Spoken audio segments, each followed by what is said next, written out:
This week on Feel Good Friday, hemorrhoids, zits, ADHD, and hankies. I am a certified death doula. Sex is now a sport. And lupus treatment awoke a woman from a 20-year-long catatonia. You're just really nailing that now. I feel like That was a good one. I think on week one, Catatonia? you were. It's catatonia, yeah. I think on Hey, week hey. one you were an 8. Yeah. On week 2 of doing this, you were a 9, and I would have to say, this week you were a 10 That out was of a 10 10. out of 10. That I was feel a 10 really good out of about that one. One take wonder. So, look, I got, this is how I want to start this week off. I've got a few points of personal privilege. Chapter pronoun. Point of personal privilege. Yes. I want to cover a few things, all right? And I think these things are kind of interesting. So, the first of my few points of personal privilege are I got my very first hemorrhoid. Oh, whoa. At least I think or thought I did. Have you guys ever had a hemorrhoid? I don't really know because like I would say that I felt like I have had a hemorrhoid, which from what I understand a hemorrhoid is, for me it's like when I use the toilet paper here Yeah. and I wipe my butt and don't use a tushy, I have like a painful anal sphincter for like yeah. so So like a week. not a hemorrhoid, I don't Okay. think. So let me just look up. Can that turn into a hemorrhoid? But is it a specific spot? Get a hem. Is it a Dude, spot? guys, also the spelling of hemorrhoid, It's hard. man, Is it like diarrhea? it's, how do you think you spell hemorrhoid? I'm gonna say H. I haven't spelled it right once trying to fuck, and I've been looking it up all week. I still can't get it. HEMORRHOID.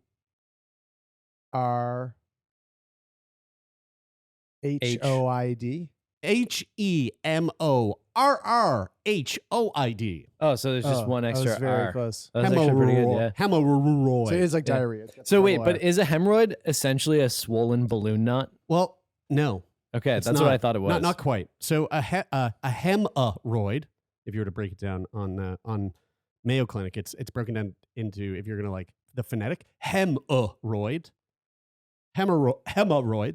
also called piles.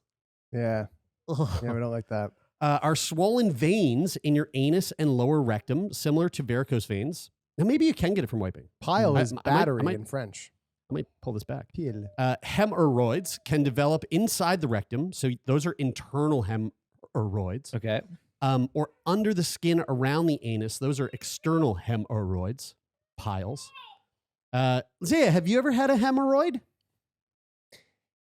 Not yet. Nearly 3 out of 4 adults will have hemorrhoids from time to time. Hemorrhoids have a number of causes, but often the cause is unknown. That's interesting. So let's go to the causes here. Causes. This one, I feel like Brian probably, if you had a hemorrhoid, it was probably due to this. Yep. Straining during bowel movements. Sitting, this one again, Brian, sitting on the toilet for long periods of time. Brian goes to take a shit. He comes back 4 hours later. Brian, I have a question for you about that. It's very short. Yeah. Let's keep it brief. Yeah. Is that every poop, or is that like just the once a week poop where you really need to work it out? It's not even it's not even pooping. Oftentimes I'm just sitting and commiserating. Like sitting in my With who? own with myself. Like With it's with him and his butthole. Is It's it like- called commiserating if it's you and you? if it's is it like a self I think like a that's self-talk thing? contemplating. Commiseration is when two people are. You can't sorry to get commiserate- technical on you. You can't commiserate with yourself. Can you Google the definition Isn't of commiserating? commiseration two people sort of like, Bonding over misery. I think. right, okay, yes. Over their. Oh, so maybe The shared what I mean experience. is wallowing in my own self-pity. Yes. I think it's more like Okay. wallowing in your own filth, Brian. Honestly, it's more so just like a sitting and enjoying some peace and quiet for like Right. a little bit. Yeah. I really enjoy that. And also, I don't think that is bad for your butthole because it's the same to It me. is. What's the difference than sitting on a chair like this?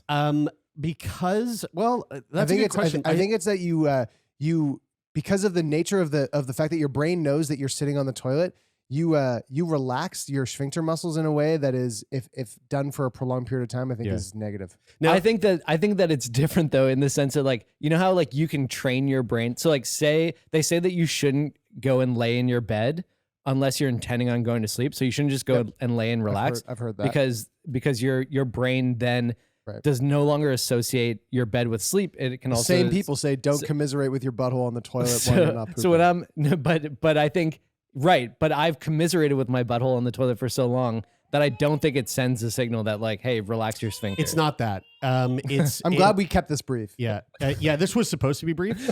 I thought this was going to be like a rapid fire point of personal privilege. But why you only sit on the toilet for 5 minutes or less is because long periods of time on the toilet compress nerves in the perineum, which can lead to temporary numbness, and that can lead to hemorrhoids somehow. I don't know. What's different about that than sitting in a chair? I don't know, Brian, but let's just move on. There's more causes. One is having diarrhea, which I have all the time. I don't have poop that's not that. Or constipation, which I think that kind of falls into probably the sitting too long, pushing too hard kind of thing. Being obese, being pregnant, having anal intercourse, eating low fiber diet, and eat regular heavy lifting. Hey, guys, I think I figured out why I may have thought I had a hemorrhoid, but so I didn't. Bro, do you lift? I do. I have been. Have you noticed? YouTube, have you noticed? Fucking, dude. Fucking. You are looking. I'm a little thicker. I have not been lifting yet. Here I am in my tank top. Yeah. That's a muscle shirt. So here. Bros. Can't say it anymore, but they used to call that a beater. They used to call that a wife beater. That was the name of that shirt. No, wife beaters are tighter tighter. and have mustard and stains. ribbed. They're ribbed. Mustard They stains. have mustard That's stains. right. That's They're right. also ribbed. What a horrible what a horrible name for a piece of clothing. Yeah. Yeah, I think you're right. Yeah, you can play with that if you want. Wow, there's so much stimulation, guys. If you're not for folks that don't know, if you're just because I think the majority of I know the majority of our listeners just listen, and that's fine. But if you're on YouTube watching right now, we've got a fucking dog running around here like with 9 out of 9 energy, and then we've got Zaya walking around just putting cords in her mouth and trying to grab my coffee. It's a lot of stim. So hemorrhoid. She's so cute. Though. Let's come back to it. I thought I had a hemorrhoid because I started feeling ouchy on my butthole, and I don't press any of those buttons. That's for sure. Those buttons will explode the podcast. And so I felt with my finger on my butthole, and I felt a little. I felt like a nodule, a little pile. Oh. And was it sore to touch? And so I was like, "Holy fuck! Who do I call?" Midwest Hemorrhoid Treatment Center. Don't suffer in silence. So I didn't want to suffer. Operation A through G were a complete failure. I didn't want to suffer in silence, so I was like, I told Kira. So I was like, Kira, look, I think I have a hemorrhoid, and she was like, oh, okay. How do you why? And I was like, well, because I've got this like little nodule on the outside of my butt. Did you ask her to look? So it hurt really bad, like really, really bad. Yeah. Wiping was like I couldn't. I was at the gym, and they have the fucking shitty toilet paper that ruins you. And I was like, I can't wipe. Yeah. Thank God I own a tushy. Thank God. And Praise so she was at work, and so I did. I bent over, and I spread my arse cheeks as wide as I could. And then I took for my own pleasure. Okay. And I took a photo of my gaping asshole. I have a question. In the mirror. So I took gaping yet. I gaped it. Okay. Did you have to zoom in and like crop? Not even, because I got the camera so close to the mirror that it was quite impressive. Wow. It looked a little bit like this. I have a question for you. This is a shout out for anybody who's watched the new I Think You Should Leave. I sent her this photo. Okay. This is the best I could do that could show you what I did that would be safe for YouTube. So I sent her a photo of a nude egg. I have a question for you immediately though, just about the photo itself. Did you, when you spread your asshole and you looked at it, did you see like anything unsavory, like a little bit of poo where you were like, ooh, I just got to kind of clean that and tidy it up before I send and then took another one? First of all, that would never happen because, again, I have a tushy. Secondly, You take a butt shower every who time the you poo. fuck is taking a fucking dirty butthole photo and then sending it to their partner? Well, that's what I mean. Because if you took a photo and then you realize, say you didn't have a tushy, Some people, and man. you realized there was a little Yeah. bit of brown. Guys, I that wanted this hemorrhoid maybe- thing to last 3 minutes. I was looking at a house on Viewpoint yesterday, and It gave the you place was a, hemorrhoids. the place was a tra- God, the place was dude. a trash pile. Some people just don't think Well, about that before they take I photos. do. I do. And it was clean.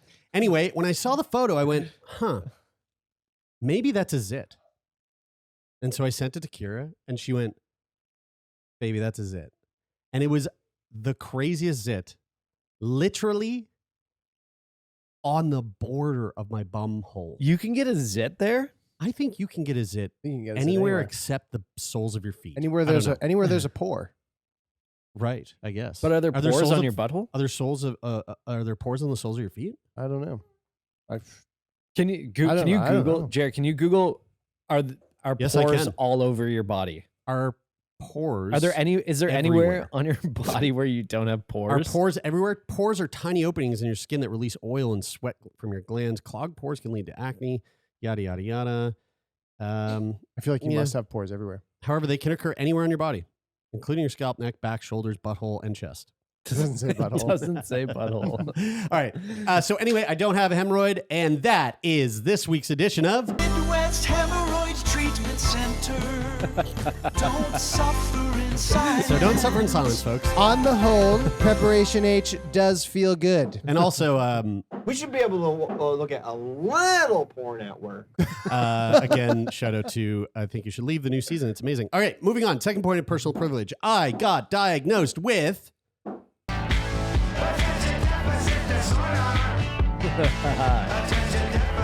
That's a great song. Yeah, so I got ADD. Welcome to the team. And Brian, don't act like you have a formal diagnosis. I do can have you- a formal can you- diagnosis. Can you not trample on I didn't his go to the experience, please? I have a formal diagnosis. I thought you did not. No, I do from my doctor. When did that happen? From my family a physician. doctor you- named Dr. Lonnie fucking didn't- Herman. Didn't you pay Sorry, attention in our I in our- thought remember you said I would like to be assessed for that, and then your doctor referred you, and then you decided not to follow through with it. No, my doctor gave me the diagnosis and he would not refer me to the ADHD clinic because he thought that the guy that Jeremy went to see was batshit crazy. Whoa, whoa, whoa, whoa, whoa, whoa, whoa. Gonna have to bleep that out. Okay. Little, Wait, why? Oh, well, yeah, well, You have to say allegedly. the guy's name. and also, dude, just be careful. Whoa. Careful with that We stuff. didn't name any. We haven't named any names. I did just say Dr. Lonnie Herman, Oh, which is not the doctor that you were talking about. That's another quack doctor who doesn't know what the fuck they're talking about, which we will probably talk about on the show at some point. But moving on, I have ADHD. I'm not going to get it treated, as far as I know, but it's good to know. And my third and final. Was that it? That's all you wanted to Yeah, I wanted to get through the shit like fucking 15 minutes ago. Final point of personal privilege, and I got to run this by you guys. Can we start? And you know what? When I say by you guys, I mean you guys and you guys. Can we All begin? guys. All guys, all people, all right. no discrimination. No here. discrimination on this. I need everybody backing me up on this one, including you, Zaya. Can we just all take a moment to just be okay? Like, I don't think shaming people is good. I don't think kink shaming is good. I don't think fat shaming is good. I don't think, body shaming, any kind of shame is bad. Mhm. But I have one shame that I would love to be throwing out there, and that's hanky shaming. Can we just start hanky shaming fucking people? I mean, using a hanky. Dude, yes. I thought that was kind of like a television film trope. Well, unfortunately, it's not. I've seen it, and I've been seeing it. If I see Do you it, mean like a sneeze rag? dude, yes. Look, listen to me. If I see a 75-year-old man pull out a hanky and fucking blow into it and then put it back in his pocket, yes, that's gross. I feel sick, but also he's 75. Right. It's a different time. Like racism with old people. Nah, a little bit different. a little bit different. Don't accept that one. But But you get it. I no, I don't. I don't. The hanky thing, What do you the hanky mean? thing, I kind of get in the sense that like they just don't know. They just didn't at a point in time. We just didn't know about ick. I disagree. I think hankies are okay. That's because- Okay, hold on, Brian. Hold on. I'm not finished. I said 75-year-old. Now you're telling me because this happened 4 times in the last week. I went to the 4 gym. times. That is a lot. I went to the gym. Same hanky user. There was one particular hanky user at the gym who is fucking our age, That's Yeah. rough. who pulls out the same hanky all week, unless he's got a Could have been a 4-pack. a fucking 4-pack of the same Yeah. like Dude, design. it's got to, you know what? It's got to be an 18-pack. If you're using a hanky, it's got to be an 18-pack. No, that defeats the purpose of using a hanky. Are you actually serious that you were okay? So Yeah, let me I'm- just say this. Guy pulls it out of his pocket, right, and does this. and then takes it. And look, I just did that as a joke using my mouth. I have snot on my hand now. Of course you do. So then he takes it and Your hands are gross. and then folds it and puts it back in his pocket. Yeah. Okay.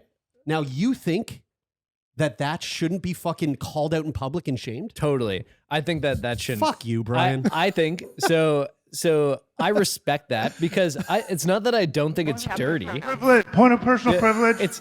It's not that I don't think it's dirty, and personally I wouldn't do it. But to somebody who I know why Brian's okay with it. because it's environmentally friendly. No, that's not why you're okay with it. Why? Because I have a snotty nose. You need a fucking hanky, Brian. Yeah. Like you're the person that needs a hanky. yeah, exactly. And like, But don't and- carry a hanky. and you know Carry what? it. You do need a hanky. I'll say this personally. Oh, God, it's fucking gross. Personally, I love paper towel. Like Sure. having paper Yeah. towel in the kitchen to like just even dry stuff off and then throw it in the recycling or whatever. yeah. Like I don't find that that's bad, but Maddie doesn't like buying paper towel, so we use Right. like dish rags for It's everything. a and big we're thing. washing It's them a all. big, larger issue where Brian's very pro deforestation, Maddie's very anti deforestation. But I respect. So, but my point is that even though it's not my choice, like it's not my preference to use dish rags, I respect the fact that Maddie wants to try to be more environmentally friendly. Okay, And so, and in that nature, I feel similarly about hankies in the sense that, should they use paper towel instead to blow their nose? Personally, I would. But also, I respect the fact that if they don't mind blowing snot into a rag and putting it in their pocket and then washing it later, You know what I'm love? okay with that. You know what I love is if these cameras are off, you would be just fucking going to town No, on this I guy. wouldn't. And but because Brian's in public right now, I was like, no, I want to like maintain my fucking empathetic image. Guess what, bud? It's fucking gross. If you see it in public, yell at them. I don't Yell think we at should them. be shaming people. And for here's that. the other thing. Okay, so how about this? What are your thoughts for the argument sake of environmentally friendly? What are your thoughts on someone who uses a pad, a period pad, a washable period pad, like those strips that you have on the carpet thing that like sprays the carpet? Right. Like a Swiffer. Wait, uses like a disposable? Yeah, no, one, no, or no, not no, disposable one? non-disposable. You just it's like a reusable diaper that you use for the Oh, whole like week. that you're period on your period. panties or whatever. Like the ones that are like reusable. You put them in the wash or whatever after you use them and bleed. Into Yeah, I them. guess it's the same thing, and I'm okay with that. Yeah, Right. You got me on I that. mean, You got me on you that. just- I mean, I was trying to say something that I would was ick curious, you. I was trying to because- say something that would ick you. It didn't ick you. I get it, and now I take it back because the period panties are a great idea. I get it. Right. So But the hanky thing is fucking stupid. what's more? Here's my question: Is The to you, period, is the what's period more? panties are a different thing though, because you're perioding consistently. You're not sneezing.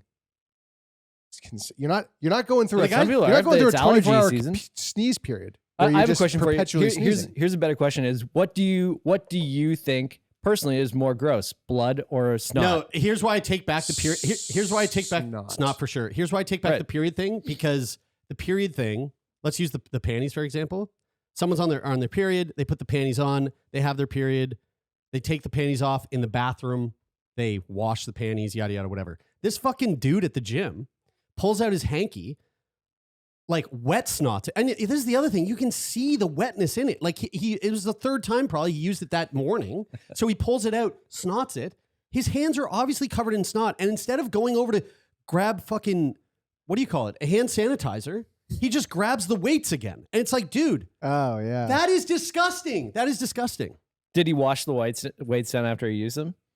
I don't fucking care if he did or not. Question: do you guys wipe weights down? Yeah, I do. Wipe your shit down? I do. Yeah. Because I haven't been in the gym in a long time. It's like It's it's kind of a- generally like Everyone does it. It's now. a new Yeah. thing that like everybody. Everyone does, yeah. It's new to It's for new everyone to everybody. Yeah, like yeah, yeah. like before, there was people who were considerate who did it, but like if somebody didn't, you wouldn't necessarily look at them and go, "What a piece of shit." Yeah. But then post COVID, it's been Yes. like, It's like, oh, that whoa. person didn't do it.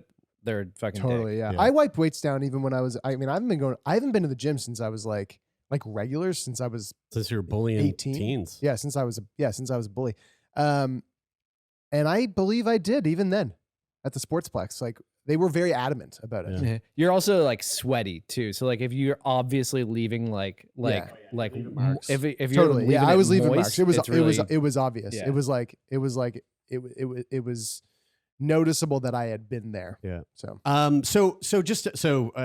I don't want to hear from you anymore, Brian, about this, but Taylor, what are your thoughts? What are your thoughts on the idea of openly, publicly shaming hanky users that are of the age of 45 and under?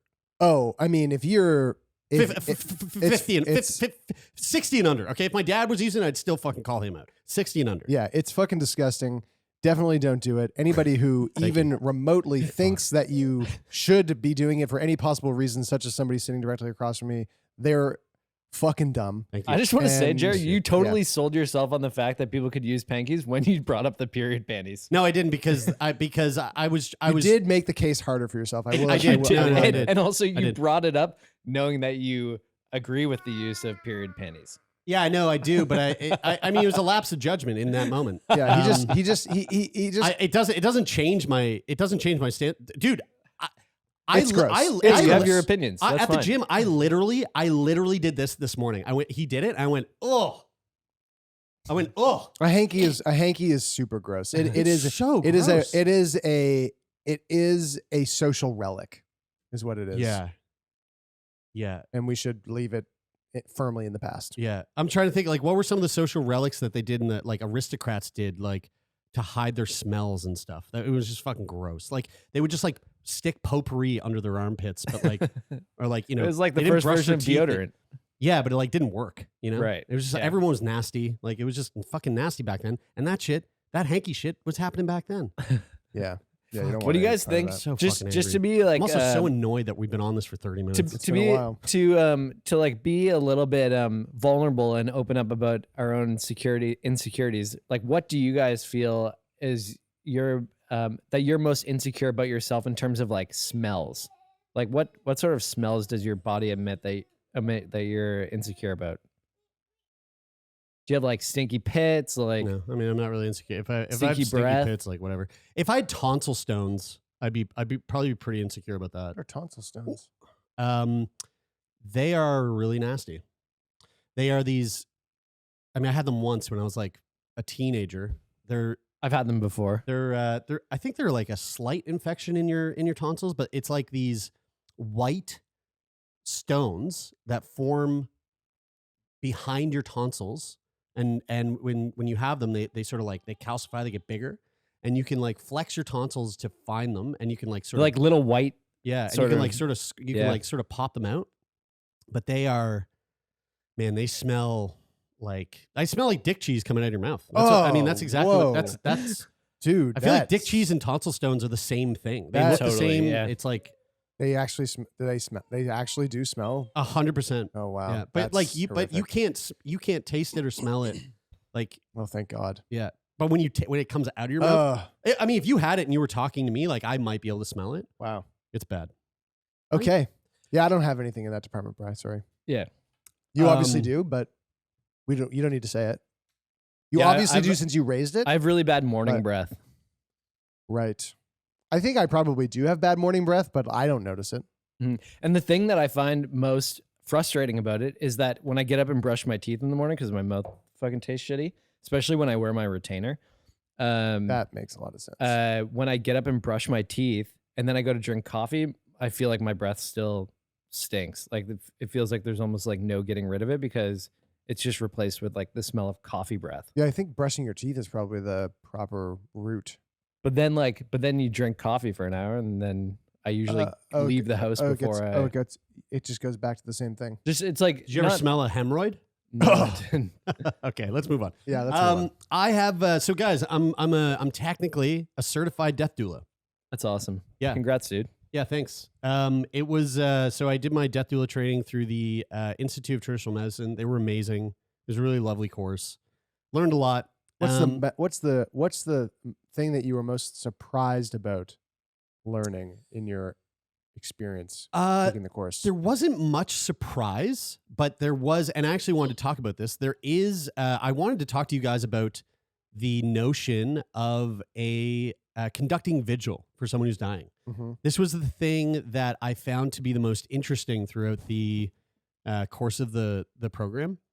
And so, do you guys know, like, I feel like I might have spoken about it, but like, do you guys know what vigil, like holding vigil is for someone who's dying? I mean, I know, I'm familiar with vigil more from in the context like the of candle like, lit one that occurs after somebody dies. Yeah, exactly. Like when a mass shooting or like a tragedy Yeah. occurs or something, like, and it's very public. Yeah. Anyway. Yeah. So like, I think the idea behind a vigil is to honor the person who is dying and who has died.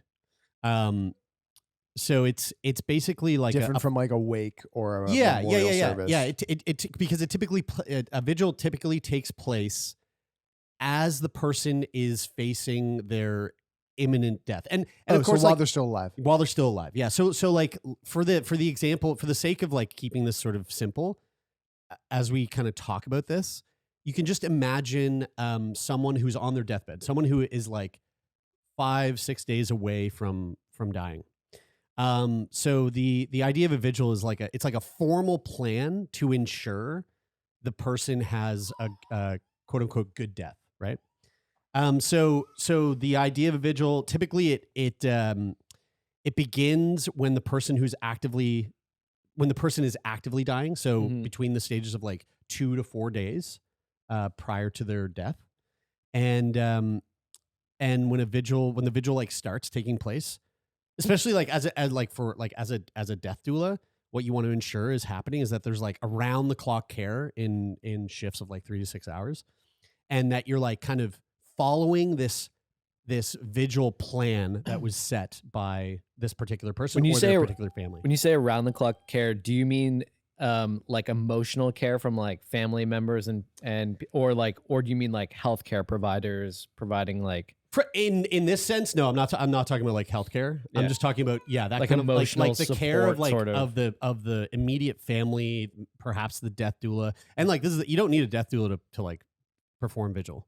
But one of the like roles of death doula is to encourage the idea of a vigil, to be there during vigil, to help support anything that they might need. What's like essentially happening during a vigil? Like what sort of actions? Yeah, are taking place? So I'll go through that. But before I do, this was actually something that I thought was really interesting. Another part of like another element of during vigil. Hey, quiet. Another element to focus on during vigil is to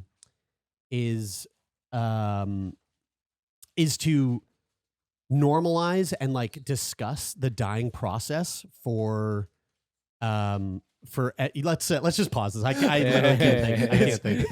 I'm gonna have to. It's a lot. Donut. Hey. Okay, we're back. That was holy shit. My mind almost exploded. We had another dog come into the room with another woman and with your wife, another random woman. And another random woman. Yeah, that's right. I was like, what the fuck's Who going are on? you and where did you come from? I couldn't focus. So we just we're now focused. So we're back. Baby's gone. Donut's asleep. And where was I? She's very much still with us on Earth. That's right. She's just not in the room. She's no longer with us. So That's right. as I was saying, one of the death doula's roles, like during vigil, is to try to normalize the process of dying for the people that are there, because there's all these things that happen to a body when it starts to die that for someone who's never seen a dead body or never been around someone who's dying might be like a little off-putting and a little scary. Like what? cyanosis. Do you know what cyanosis is? Do No. not. Might be pronouncing that wrong, but I think it's called cyanosis. So it's when you're like the tips of your fingers and like the tips of your ears and like your lips can turn like really blue. Mm. And so these are like imminent signs of dying. So when cyanosis happens, it's like the mean time to death is like 5 hours. Is that Wow, that's really? really interesting? Right? Because Whoa! because so it's I- kind of like the blood is like leaving your extremities and like starting to protect. So Is that what's the happening? the circulatory system is kind of shutting down, which then also leads to molting. Molting is another. So molting is it's like splotchy skin. Mm. And when you see molting, like on the soles of the feet or like the hands, that's around like 2 to 3 hours of to death. Whoa. That's crazy. So I didn't know that because Yeah. oftentimes you hear stories of like healthcare providers like calling family and saying like the time is like That's it. Those it's are what the- I always And it's wondered not how just- they knew so well. There's Like, other things. There's like the extremities start to get really cold. The body kind of stops moving. Limbs and joints can become very stiff. The eyes can like be partly open and like unseeing, like not really seeing very much. Sudden changes in skin color. The eyes might like roll up into the back of the head. dude, And then dying is there's so wild. Then there's the smell of death. Sometimes can be a part of that. I feel like Which like that. I feel like that's a very. I feel unique like I smell. know that. Yeah. You know, I feel like Yeah. I feel like a lot of people kind of intuitively Yeah. or subconsciously know that It's like smell biologically from like maybe a childhood experience when you went to visit a grandparent or maybe Oh. even a great grandparent in the hospital or a home or something where you were like very young. I think when I think about it, Mm. that's where that comes from. For That's me. just the smell of patchouli. Is it But is a death doula kind of like a That's very like a funny. death narrator? Like, do you have like a script that you sort of like guide people No. through? Is like No. I imagine a family sitting next to their now their the loved one. molting Yeah. has begun. Yeah, like the 2 skin starts to hours change. until death. Yeah. The family are now feeling a bit uncomfortable that I am speaking like this into a megaphone. But that would be kind of cool to have somebody narrate that Well, in a way. I mean, that is it's amazing. comforting to know. I mean, to understand what you're Yeah. seeing. That- Because I mean, that is what you're doing. Like essentially, for the yeah. for the people who might need not it, like how right? Jer was doing it. No, but like- no. No, but like the idea of like having somebody sort of make sense of what you're seeing Yeah. happen. Totally. Because I can Yeah. imagine, like even you just saying that now, I'm like, oh fuck, okay. Well, now if Mm. I'm like, with my grandparents as they're passing and that stuff starts to happen, now that stuff would be less scary or unfamiliar to me. I would kind of have, even just in you explaining that, like have some sort of sense of what's going on and Yeah. be able to like process that, even just a little bit better. I don't know. But are those things that everybody is noticing and just doesn't know what the fuck's happening? You also have to. You also, as a death doula, you have to play this at Right. all times. You just let this play as you go. The molting has begun. Watch. No speaking. We have to let the funeral march play through. Yeah. So that was stuff that I found really, really fascinating. But the vigil part is really beautiful. So, and I don't have any intentions of working as a death doula. I didn't take this training to be a death doula. I find I've taken a lot of like courses and trainings and things in my life with zero intentions of actually putting it to use. Just doing it out of That's my okay. own curiosity. Like I was saying this to Kira the other day. I was like, "Oh, that's cool. I'm a certified death doula," and she was like, "Wow, what a neat thing to be able to say." And I was like, "Yeah, right." And I'm a certified whitewater kayak instructor and a certified whitewater raft guide, and I'm a certified forklift operator. She was like, Yoga teacher? "What the fuck?" I was like, "Yeah, well, Are you certified forklift operator? yeah." Did Yeah, you- when what I was was like that? when I was like 17. See, I've operated a forklift. I don't know. I don't think I ever underwent the certification. I don't think you need it. To be honest with you, I don't think you need it. I think But you it's- do, guys. I feel like Workers' Compensation Board is pretty adamant that you got it. I don't know if you guys. do. They I don't they know. say you do. I don't know if you but guys- If you want to just drive one around, it's pretty easy. I'm not sure if you guys simple. remember our friend from Wilsaw, Montana. Oh, God damn it. Yes. Taylor, you weren't there when we got a talked little about it, flack for talking about that the way we talked about it. Well, yeah, it was more What so did we I'm the do? trying way to find that, humor in I mean, it was a really horrific it was more so accident. But the way that the TikTok was edited together. I think that caused the problems. I think What that was happened? it. Oh, you know You what? weren't here. for another time, not in front of cameras. Okay. So let's get to the It vigil. was actually Lauren's fault, to be fair. no, it wasn't. It was amazing. Love Lauren. So here are some elements to a vigil. And after I go through this, maybe you guys can like tell me what you think you would want to see at your vigil if you were on your deathbed. So here are just a few elements. Incorporating the sacred clearing and beautifying the space. So like making the place feel really sacred, or adding things, or like coming up with not rules, but like requests for people to follow to make the space sacred. Placement of the bed is really important. So like, where is the bed going to be sitting? You know, is it going to be sitting by like a large window so that you can see outside? Is it going to be, will the bed have access to like a balcony or something? I want a bunk bed. Okay. For One, Dennis? closer to heaven. You're like closer to the creator. That makes sense. that's very great. And Yeah. two, I'd never had one growing up, and so it'd be cool to have Yeah. one on the way out. on. Music or sounds to have in the Mhm. space. Yeah. Readings. So things that you would want read to you. Scent is a big one. Objects around or on the bed, like meaningful objects. Guided imagery or like visualization meditation, to be led through as you are dying.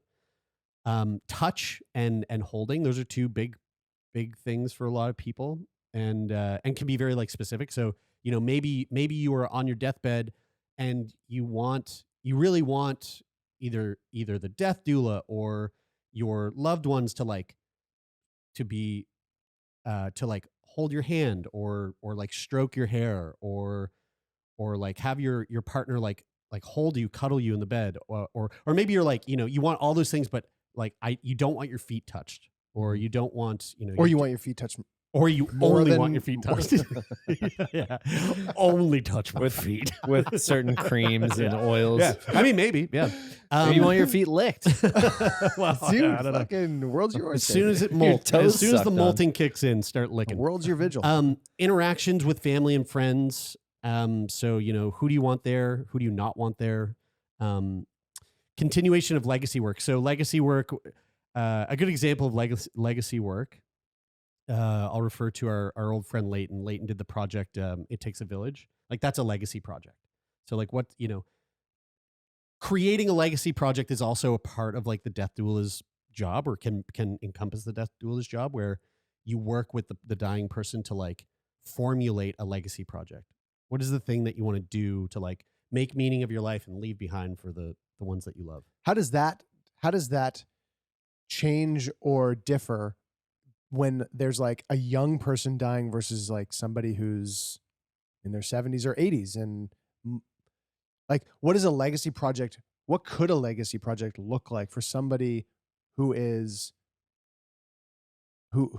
old and might already have like a pretty firm legacy established, whether it's through children or work or whatever they, you know, were up to in their life? I think that the idea of a legacy project is a little bit more specific to an actual activity or thing that you do as the dying person to make meaning of the time that you've spent here. So yes, of course you're going to have, you know, if you're a 70-year-old man who's dying, of course you have a legacy that you're leaving behind. If you have a family, if you've achieved these things in your life that you'll be remembered for or whatever. But a legacy project itself is like, okay, let's look back at all those things. What is it that you would like to do to honor and remember that and perhaps have something in place for those who love you to look back on, so that they can honor and remember you, right? I mean, something honestly, like more something tangible, yeah. like a scrapbook or yeah, exactly. or Do you, But I do mean, you like- think like, people I should think- have to have legacies, like in the sense?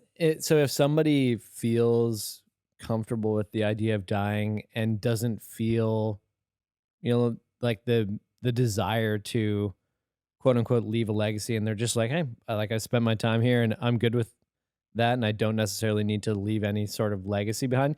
Do you think that's an okay thought? You're Or is actually it not kinda- allowed. You're not allowed. They won't let you into heaven I think unless you've worked on your legacy the project. thing that I hear in that, It's the homework to get accepted into the gates of heaven. I draw a comparison to how I used to feel and how I feel now about taking photos and like making photo books. Like, not something that I really gave a shit about. Kyla, when we had Zaya, Kyla was like very adamant. Like, for the first year, I want to make like a book for every like 3 months. Mhm. And then going forward, I want like a book that commemorates every year in photos. And I gotta say, when she like laid that out, I was like, dude, that's a lot. Like, Mhm. and like, I'm not really that big of a looking back on my own baby photos, and maybe that's because maybe I don't have very many. I know that my parents definitely took photos and like had photo books and stuff, but like I don't look at them now. I don't know where they are, or if they're still around. But like, now that Zaya's been alive for over a year, and I look back at those photos, I'm like, holy shit, I'm so happy that we have those. As like, so I think that maybe my take on what you said there is kind of like, it's almost like a gift, because death can oftentimes be harder for the people that aren't dying. Mhm. So it's almost like a gift To to I was others. wondering if that It was like is- a sort of selfish idea to think that way, because it almost doesn't take into account the people who will be grieving you when you're gone. And like if you think, hey, I'm actually good, like I don't necessarily need that in terms of like some sort of legacy project, maybe it's helpful to think about that for the people who will still be here trying to grieve you when you're gone. So like the purpose of a I don't legacy know. project, I mean, it can have many different purposes, but like I think the big one, when I think about it, the big one is like is expressing meaning, making meaning of the time that you had. But there's like it can also be used to shift focus away from like the idea of loss and focus more on like lived life that's been lived. It can like be used to increase like emotional connection between the person who's dying and the people that they are leaving behind. It gives the person who's dying, I think that you can say sometimes it gives the person who's dying like a sense of control over their death. And it's also just great to like preserve the past. It's like for posterity's sake of just like of just creating this thing. And again, it doesn't have to be tangible. So like some legacy project examples are like you had mentioned, sort of memory books, scrapbooks, memory boxes, writing letters. There's this some people do these like life scrolls where they like create these scrolls that have like things written on them or things pasted on them. That's epic. That Scrolls sounds are like something fucking you'd be cool. into. Videos, audio. I mean, to be honest with you, like our podcast has kind of unintentionally created legacy projects for some people that we've lost in our lives. Like, I sometimes go back and listen to like Brandon's episode or Matt Amiot's episode. By the way, it's Brandon's birthday today. Happy Dude, birthday, I Brandon. saw That's right. the thing today. Yeah. Were those new or were those old? No, Old. Because I was going, they look old, but like, There was a video that was posted today of like a collage of videos of people wishing Brandon a happy birthday. oh my God, that from years giant ago. penis acapella at the end. Holy shit, that was So good. funny. So anyway, just kind of shifting away from legacy and coming back to vigil. A couple of other like elements are choices about medications. So like what's happening in again, because vigil is taking place during the dying process. So like maybe during vigil you don't want a nurse practitioner taking your blood pressure, or something like that. It's just like, all right, we're almost here. We want to keep this sacred. Let's not focus on that kind of thing. Where should the death occur? And then who should be present for the final breaths? So with all that said, I want to just give you like a little example that was presented to us in our training of a guy's vigil, this guy named Arthur. And this might like help you kind of like contextualize what a vigil might look I like. just want for to say someone. before you even say it, like talk about this example, I feel like we should start a new company with you as like the resident death doula, and we should call it Cool Death. And and we should just start planning cooler deaths. Yeah. Because don't you think Yeah. that most people just die in like kind of boring places? Like how we just like completely disregard what like somebody might want for themselves, and we go in and we consult on how they could improve their idea of their That's death. right. Sure, yeah, but I We're mean, the cool death guys coming at you to make your death the coolest death. I mean that's not a bad idea. Also, not that we disregard what you want. We just help you take your We idea just make it cool. and make Yeah, it cool. that's- Right. That's right. Make it a That's We go cooler like, oh, so version. this super fucking boring, stupid thing that you want, Yeah. and we're just gonna coolify it. And honestly, we should just You want to we make a could- scrapbook? Cool. Scrapbook of your kids? No. How about a scrapbook of just awesome boobs? like your favorite boobs.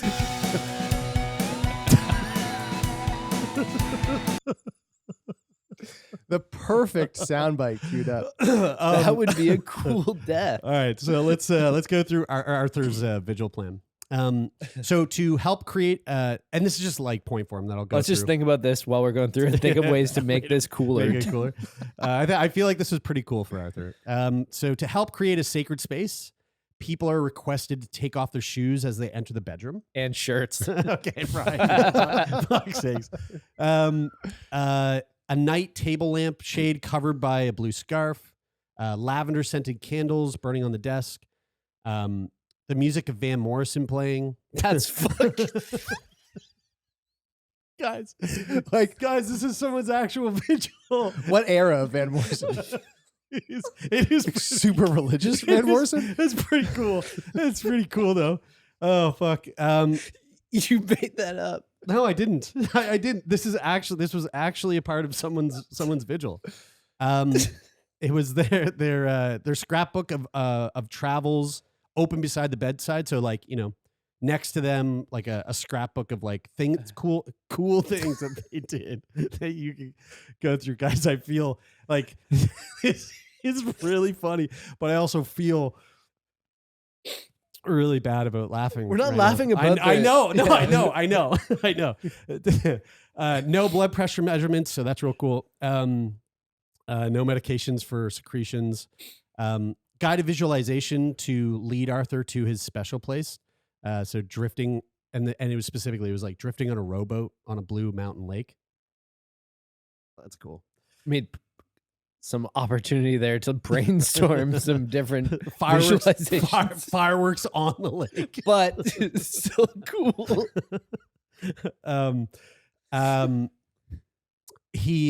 There was like specific stuff about like light touch. This is a great one. So a big part of like when people are dying is that you dry out, like your lips get really dry. And so there's oftentimes like I've seen this. nurses or even doulas like wetting the lips. And Yeah. this is a fucking sick idea. I never would have thought of this, but he specifically wanted his mouth kept moist with these like mango ice pops. He was like, if you're gonna be fucking wet my lips, do it with something super tasty. Tasty. Yeah. When he's like getting really close, talking to him about like going into that beautiful white light and just like encourage him to like let go of his body. Man, guys, it's so hard to say this to you, but okay. I think we got to move on. Okay, well here, there is one more cool thing. So after his death, put his New York Yankees cap on his head.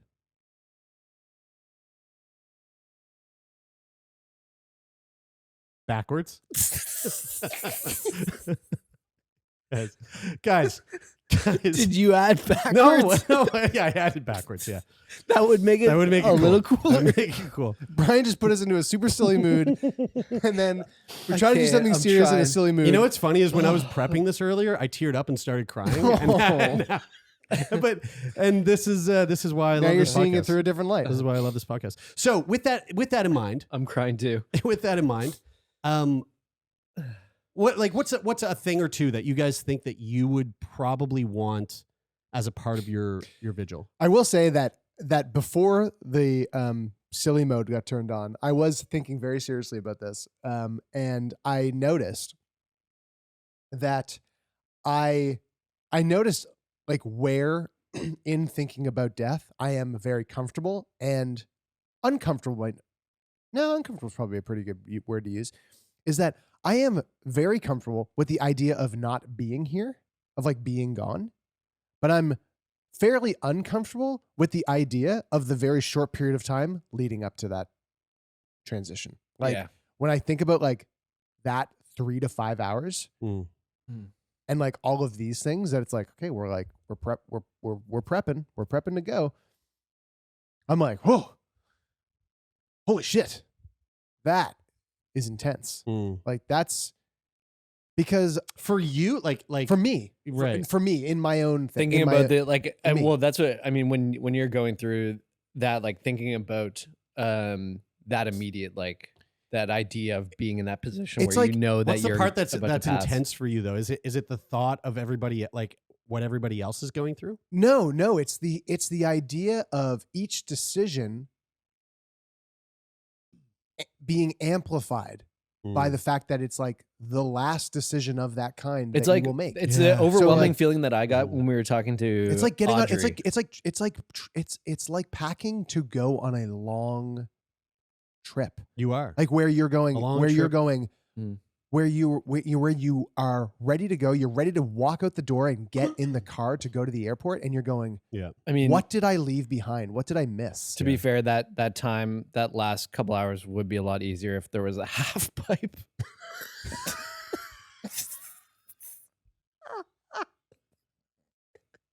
In the room. Dude, hell yeah, dude.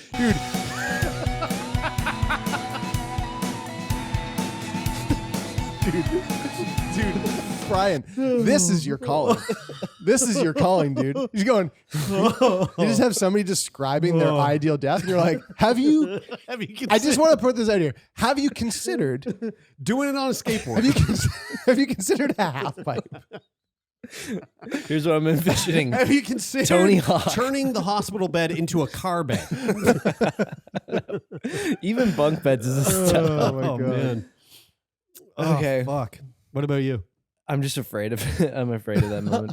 I'm just afraid. You sound like you're on mushrooms right now. I'm just afraid. But honestly, I agree with that feeling, Taylor. Like I think of that when we were talking to Audrey and like her talking about her last meal that she would have and things like that. And obviously she was going through with medical assistance and dying. So like she was like fully coherent going into that last day. Which would just be really, it would be overwhelming. I think it'd be overwhelming.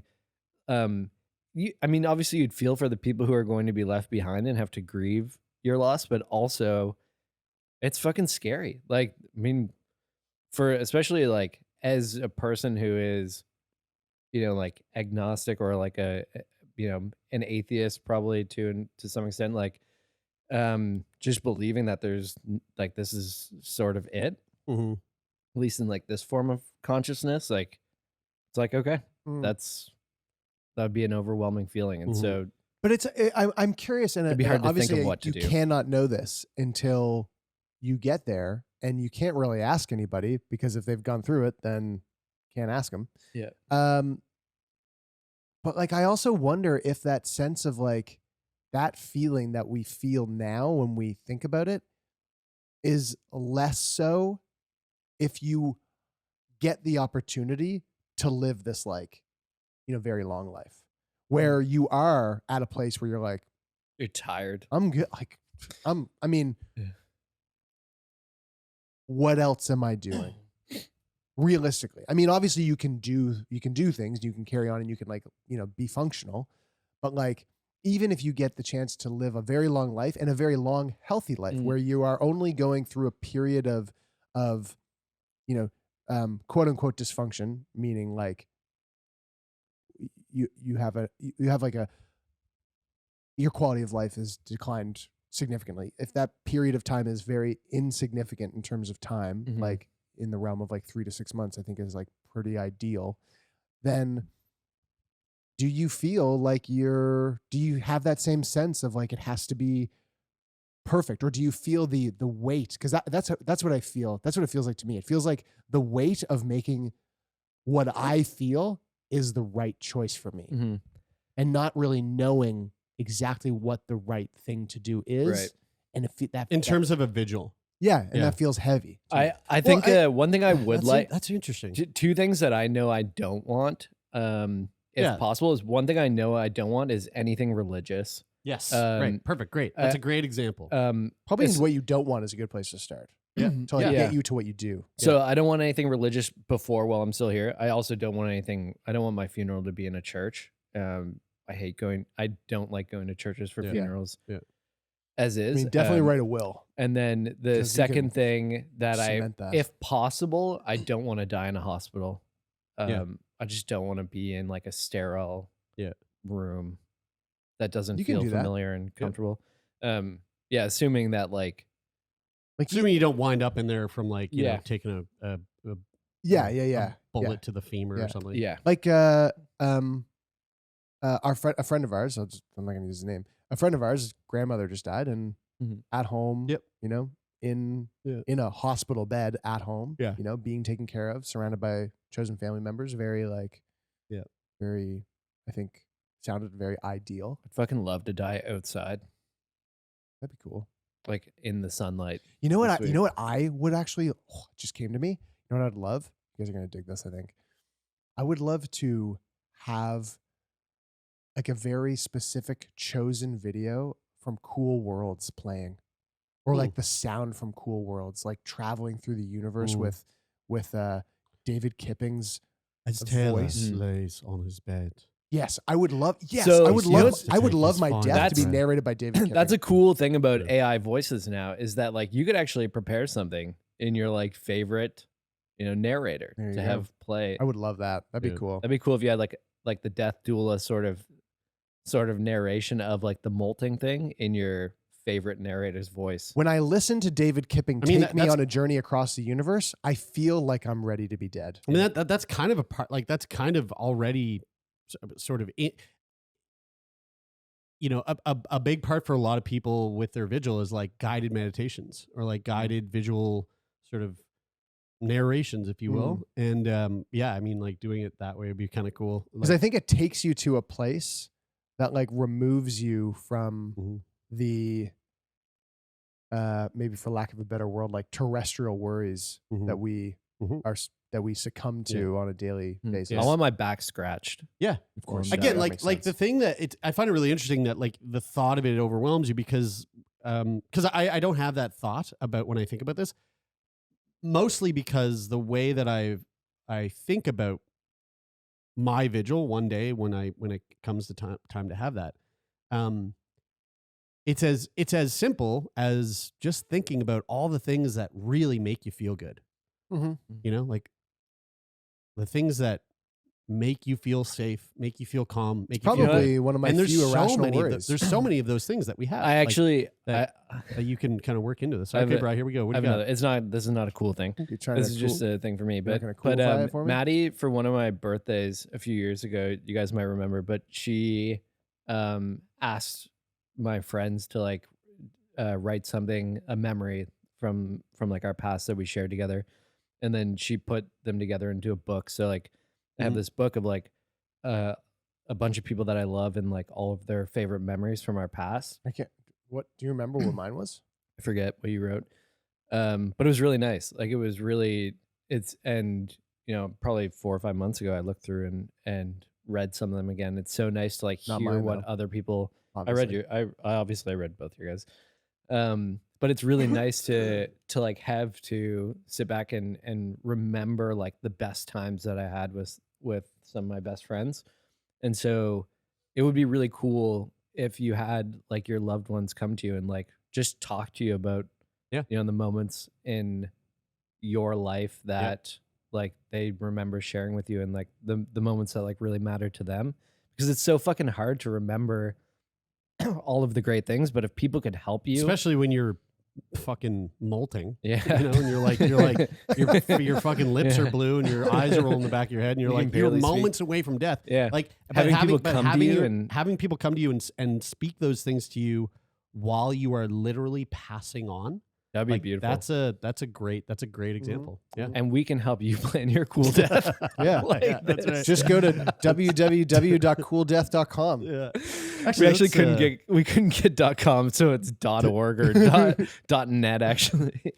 CoolDeath.com is a bunch of Chinese letters. Is it a mystery? Let's translate. Can I translate this to English? Cooldeath.death. Cool.death. Cool.death is probably available. Whoa, weird. Pretty cool. We should buy it. CoolDeath.com, free version of the firewall on the. Oh, I got. It just gave me a virus. All right, we got to wrap this up. I know I said at the beginning that we were going to talk about a bunch of other stuff. So next week on Feel Good Friday, we are for sure going to be talking about Sweden declaring sex as a sport. Interesting. Don't look it up. And in What the Health next week, we're going to talk about a woman who spent 20 years in a catatonic state, who woke up after doctors treated her for lupus. It's a crazy story, kind of a fucking clickbaity headline. And Yeah. we'll get into like I've got some weird feelings about media, which relates to The media? the media in general, which relates to the Sweden sex thing. But anyway, we'll get into it next week. We can't wait. In the meantime, support the podcast by going to Discord. Join the conversation. Super fun over there. We're having lots of fun. Mel, shout out to Mel. Still posting those daily Wordle results. There's a few other Wordle champs too. I actually, they inspired me Mel to play loves words. Wordle a bit last week, and I've been re-enjoying it. Yeah. Yeah. I never got into it. So come on over to Discord. It's fun time. And leave a rating and review on the Apple Podcast. Leave a rating on the Spotify mobile app. And we love you all for listening. Thanks for tuning in. And thanks for laughing with us in the face of things that are sometimes really hard and scary to talk about. And if you want to be a guest on the show, sickboypodcast.com. And if you want to tell us about your hold on. You should mention, we do want to hear letters at sickboypodcast.com or DM us on Instagram, whatever. Yeah. Or come over to Discord and talk about it in the episode discussion channel. What do you want to see at your vigil? That's what I was. What would say. you like to have by your bedside? That'd be And amazing. if you add us on Discord, And we'll help do you also feel like we should be shaming those fucking hanky people? No, we should not be doing that. But if you go into Discord and you add us when you're sharing your vigil ideas, we'll help you make them cooler. For free. Yeah, and then for free for your the patrons. first 3 suggestions. For the Discord. fourth one's going to be $600 for people on Discord. But if you're not on our Discord, it's a lot of money. It's a lot of money. It's a lot. It's a lot. I demand. And if you're in Halifax, see you at Rich's show tomorrow night. If you're watching this on Friday, we cannot wait to see Rich O'Coin at the Seahorse. And thanks to Rich for the theme music for the show. We'll and say Brian literally just doxed us, dude. We'll say get your ticks, but like, I don't know. maybe sold out. It's probably sold out. It's at the Seahorse, right? no, there'll be tickets at the door. Yeah. Yeah. And thanks as always to Jeff Lonis. We fucking love you too. Yeah.